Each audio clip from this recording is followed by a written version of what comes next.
أعوذ بالله من الشیطان الرجیم بسم اللہ الرحمن الرحیم۔ السلام علیکم دوستوں، امید کرتا ہوں کہ آپ سب خیریت سے ہوں گے۔ آج پڑھیں گے اور جانیں گے کہ 100 اونٹوں کی قربانی۔ چلو پھر ویڈیو شروع کرتے ہیں۔ عبد المطلب کو یہ حکم اس وقت دیا گیا جب وہ اپنی سنت بھول چکے تھے۔ پہلے خواب میں ان سے کہا گیا سنت پوری کرو۔ انہوں نے ایک مینڈا ذبح کر کے غریبوں کو کھلا دیا۔ پھر خواب آیا اس سے بڑی پیش کرو۔ اس مرتبہ انہوں نے ایک بیل ذبح کر دیا۔ خواب میں پھر یہی کہا گیا اس سے بھی بڑی پیش کرو۔ انہوں نے اونٹ ذبح کیا۔ پھر خواب آیا اس سے بھی بڑی چیز پیش کرو۔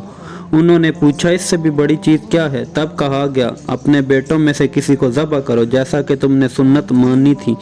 اب انہیں اپنی سنت یاد آئی۔ اپنے بیٹوں کو جمع کیا، ان سے سنت کا ذکر کیا۔ سب کے ساتھ جھک گئے، کون خود کو ذبح کرواتا؟ آخر عبداللہ بولے ابا جان آپ مجھے ذبح کر دیں۔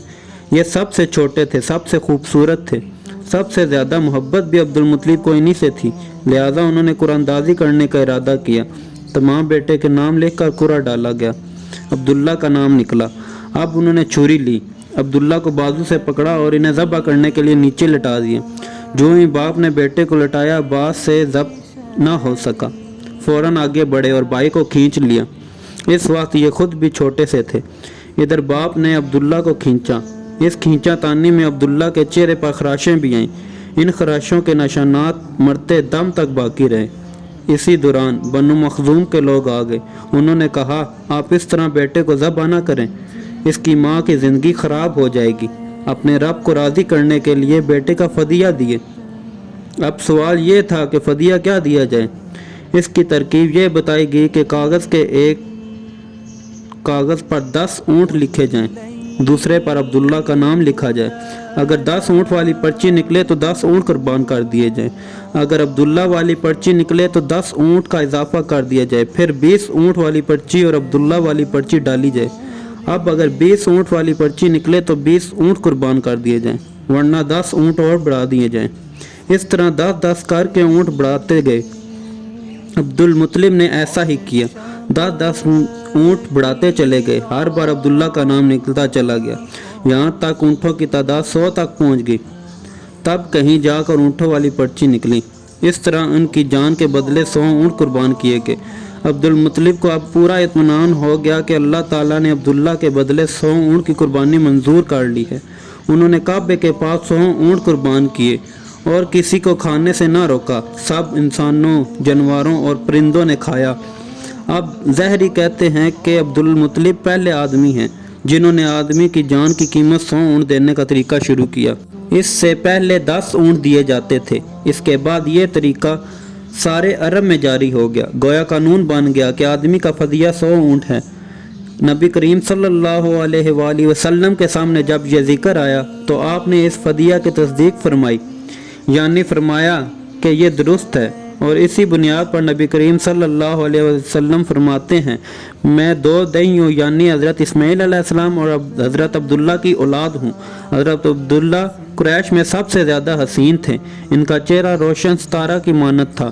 قریش کی بہت سی لڑکیاں ان سے شادی کرنا چاہتی تھیں، مگر حضرت عبداللہ کی حضرت آمنہ سے شادی ہوئی۔ حضرت آمنہ وہب بن عبد المناف بن زہرہ کی بیٹی تھی۔ شادی کے بعد حضرت عبداللہ کی عمر 18 سال تھی۔ یہ شادی کے لیے اپنے والد کے ساتھ جا رہے تھے۔ راستے میں ایک عورت کعبہ کے پاس بیٹھی نظر آئی۔ یہ عورت ورقہ بن نوفل کی بہن تھی۔ ورقہ بن نوفل قریش کے ایک بہت بڑے عالم تھے۔ ورقہ بن نوفل سے ان کی بہن نے سن رکھا تھا کہ آخری نبی کا ظہور ہونے والا ہے، اور ان کی نشانیوں میں سے ایک نشانی یہ ہوگی کہ ان کے والد کے چہرے میں نبوت کا نور چمکتا ہوگا۔ جو ہی اس نے عبداللہ کو دیکھا فوراً اس کے ذہن میں یہ بات آئی۔ اس نے سوچا ہو نہ ہو یہ وہ شخص ہے جو پیدا ہونے والے نبی کے باپ ہوں گے۔ چنانچہ اس نے کہا اگر تم مجھ سے شادی کر لو تو میں بدلے میں تمہیں اتنے ہی اونٹ دوں گی جتنے تمہارے جان کے بدلے میں ذبح کیے گئے تھے۔ اس پر انہوں نے جواب دیا میں اپنے باپ کے ساتھ ہوں، ان کی مرضی کے خلاف کچھ نہیں کر سکتا، نہ ان سے الگ ہو سکتا ہوں، اور میرے والد باعزت آدمی ہیں، اپنی قوم کے سردار ہیں۔ بہرحال ان کی شادی حضرت آمنہ سے ہو گئی۔ آپ قریش کی عورتوں میں نسب اور مقام کے اعتبار سے افضل تھیں۔ حضرت آمنہ حضرت عبداللہ کے گھر آ گئیں۔ آپ فرماتی ہیں جب میں ماں بننے والی ہوئی تو میرے پاس ایک شخص آیا، یعنی ایک فرشتہ انسانی شکل میں آیا۔ اس وقت میں جاگنے اور سونے کے درمیان حالت میں تھی۔ عام طور پر اس حالت کی انودگی کہا جاتا ہے۔ اس نے مجھ سے کہا، کیا تمہیں معلوم ہے تم اس امت کی سردار اور نبی کی ماں بننے والی ہو؟ اس کے بعد وہ پھر اس وقت آیا جب نبی صلی اللہ علیہ وآلہ وسلم پیدا ہونے والے تھے۔ اس مرتبہ اس نے کہا، جب تمہارے ہاں پیدائش ہو تو کہنا، میں اس بچے کے لیے اللہ کی پناہ چاہتی ہوں ہر حسد کرنے والے کے شر اور برائی سے۔ پھر تم اس بچے کا نام محمد رکھنا، کیونکہ ان کا نام تورات میں احمد ہے۔ زمین اور آسمان والے ان کی تعریف کرتے ہیں، جبکہ قرآن میں ان کا نام محمد ہے اور قرآن ان کی کتاب ہے۔ ایک روایت کے مطابق فرشتے نے ان سے یہ کہا، تم وقت کے سردار کی ماں بننے والی ہو۔ اس بچے کی نشانی یہ ہوگی کہ اس کے ساتھ ایک نور ظاہر ہوگا، جس سے ملک شام اور بصرہ کے محلات بھر جائیں گے۔ جب وہ بچہ پیدا ہو جائے گا تو اس کا نام محمد رکھنا، کیونکہ تورات میں ان کا نام احمد ہے کہ آسمان اور زمین والے ان کی تعریف کرتے ہیں، اور انجیل میں ان کا نام احمد ہے کہ آسمان اور زمین والے ان کی تعریف کرتے ہیں، اور قرآن میں ان کا نام محمد ہے۔ حضرت عبداللہ کے چہرے میں جو نور چمکتا تھا، شادی کے بعد وہ حضرت آمنہ کے چہرے میں آ گیا تھا۔ امام ظاہری فرماتے ہیں، حاکم نے یہ روایت بیان کی ہے اور اس کو صحیح قرار دیا ہے کہ صحابہ رضی اللہ تعالیٰ عنہم نے حضور نبی کریم صلی اللہ علیہ وسلم سے عرض کیا، ہے اللہ کے رسول، ہمیں اپنے بارے میں کچھ بتائیے۔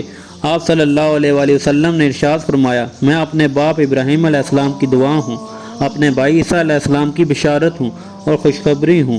جب میں اپنی والدہ کے شکم میں آیا تو انہوں نے دیکھا گویا ان سے ایک نور ظاہر ہوا ہے، جس سے ملک شام میں بصرہ کے محلات روشن ہو گئے۔ حضرت آمنہ نے حضرت علیمہ سعدیہ سے فرمایا تھا، میرے اس بچے کی شان نرالی ہے، یہ میرے پیٹ میں تھے تو مجھے کوئی بوجھ اور تھکن محسوس نہیں ہوئی۔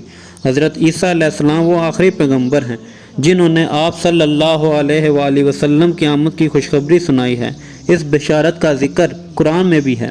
سورہ صف میں اللہ تعالیٰ فرماتے ہیں، اور اسی طرح وہ وقت بھی قابل ذکر ہے جبکہ عیسیٰ ابن مریم علیہ السلام نے فرمایا کہ اے بنی اسرائیل، میں تمہارے پاس اللہ کا بھیجا ہوا آیا ہوں، مجھ سے پہلے جو تورات آ چکی ہے میں اس کی تصدیق کرنے والا ہوں، اور میرے بعد جو ایک رسول آنے والے ہیں ان کا نام مبارک احمد ہوگا، میں ان کی بشارت دینے والا ہوں۔ اب چونکہ حضرت عیسیٰ علیہ السلام یہ بشارت سنا چکے تھے، اس لیے ہر دور کے لوگ آپ صلی اللہ علیہ وآلہ وسلم کی آمد کا بے چینی سے انتظار کر رہے تھے۔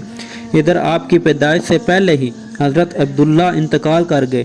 سابقہ کتب میں آپ کی نبوت کی ایک علامت یہ بھی بتائی گئی ہے کہ آپ کے والد کا انتقال آپ کی ولادت سے پہلے ہو جائے گا۔ حضرت عبداللہ ایک تجارتی قافلے کے ساتھ تجارت کے لیے گئے تھے، اس دوران بیمار ہو گئے اور کمزور ہو کر واپس لوٹے۔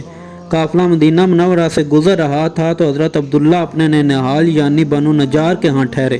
ان کی والدہ بنو نجار سے تھیں، 1 ماہ تک بیمار رہے اور انتقال کر گئے، انہیں یہیں دفن کر دیا گیا۔ تجارتی قافلہ جب حضرت عبداللہ کے بغیر مکہ مکرمہ پہنچا اور عبد المطلب کو پتہ چلا کہ ان کے بیٹے عبداللہ بیمار ہو گئے ہیں اور مدینہ منورہ میں اپنی ننہال میں ہیں، تو انہیں لانے کے لیے عبد المطلب نے اپنے بیٹے زبیر کو بھیجا۔ جب یہ وہاں پہنچے تو عبداللہ کا انتقال ہو چکا تھا۔ مطلب یہ کہ آپ صلی اللہ علیہ وآلہ وسلم اس دنیا میں اپنے والد کی وفات کے چند ماہ بعد تشریف لائے۔